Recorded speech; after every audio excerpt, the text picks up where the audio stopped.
In the heart of the Sahara, where rain falls scarcely once a year, a single river gave birth to one of the greatest civilizations the world has ever known. The Nile. At over 6,000 kilometers, it is the longest river on Earth.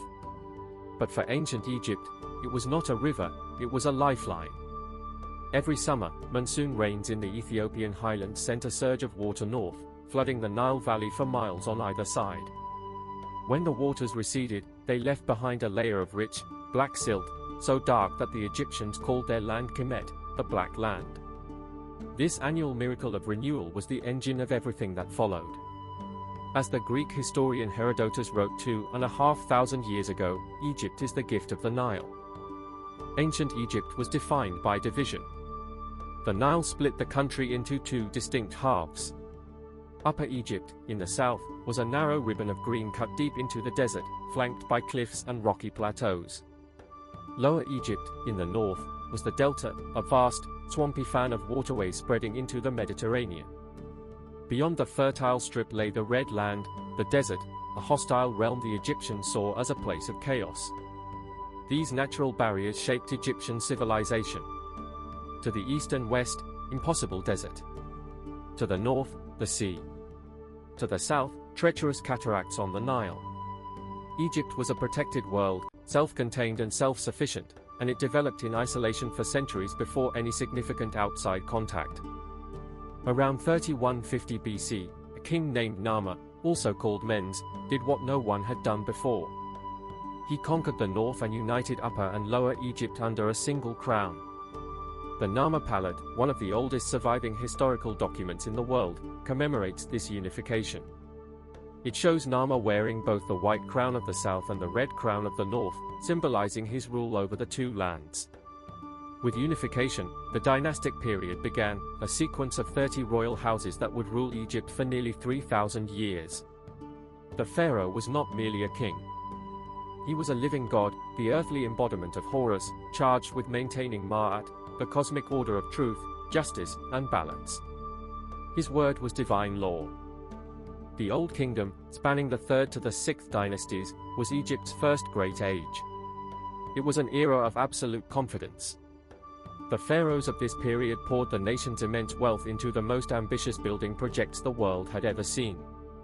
The first was the Step Pyramid of Djoser, built around 2670 BC by the genius architect Euterpe. But the true masterpieces came later. At Giza, on the desert plateau west of modern Cairo, the pharaohs Khufu, Khafre, and Menkaure raised 3 pyramids that remain among the most recognizable structures on Earth. The Great Pyramid of Khufu stood 146 meters tall, the tallest man-made structure in the world for over 3,800 years. It contains over 2 million stone blocks, each weighing several tons, quarried, transported, and lifted into place with no machinery, no iron tools, and no beasts of burden. How the Egyptians accomplished this remains one of history's most debated mysteries. No empire lasts forever. By the end of the 6th dynasty, Egypt's central authority had crumbled.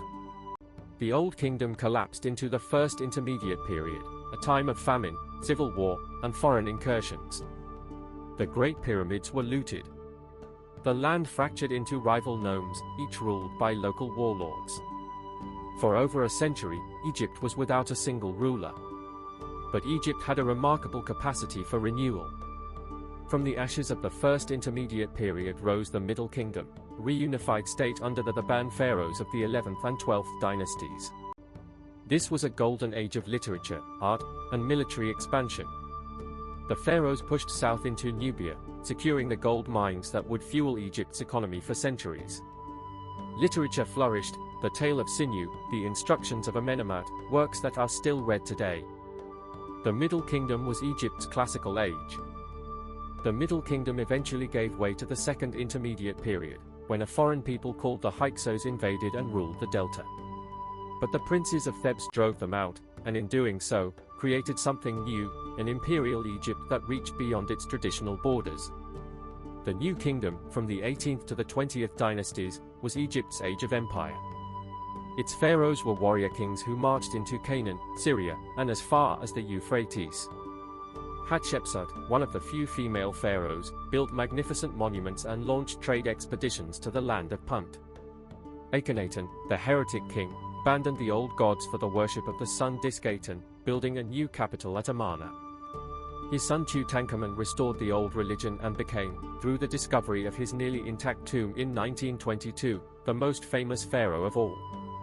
And Ramesses II, called Ramesses the Great, ruled for 66 years, built more monuments than any other pharaoh, and fathered over 100 children.